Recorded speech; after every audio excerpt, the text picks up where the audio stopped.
ابو ذر رضی اللہ عنہ فرماتے ہیں کہ ایک مرتبہ رسول صلی اللہ علیہ وسلم گدے پر سوار ہوئے اور مجھے اپنے پیچھے بٹھا لیا۔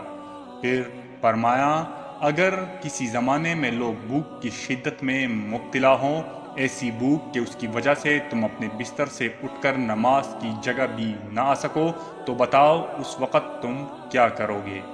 انہوں نے عرض کیا، یہ تو خدا تعالیٰ اور اس کا رسول ہی زیادہ جان سکتے ہیں۔ فرمایا، دیکھو اس وقت بھی کسی سے سوال نہ کرنا۔ اچھا ابو ذر، بتاؤ اگر لوگوں میں موت کی ایک گرم بازاری ہو جائے کہ ایک قبر کی قیمت ایک غلام کے برابر جا پہنچے، بھلا ایسے زمانے میں تم کیا کرو گے؟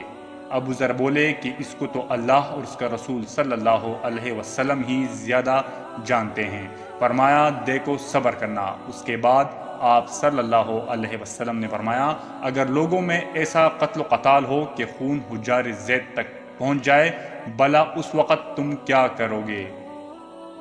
انہوں نے عرض کیا کہ یہ بات تو اللہ اور اس کا رسول صلی اللہ علیہ وسلم ہی زیادہ جانتے ہیں۔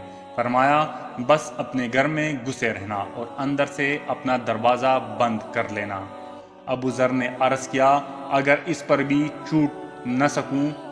فرمایا کہ پھر جس قبیلے کے ہو وہاں چلے جانا۔ ابو ذر نے عرض کیا، اگر میں بھی اپنے ہتھیار سنبھال لوں؟ فرمایا، تو تم بھی فتنے میں ان کے شریک سمجھے جاؤ گے، اس لیے شرکت ہرگز نہ کرنا۔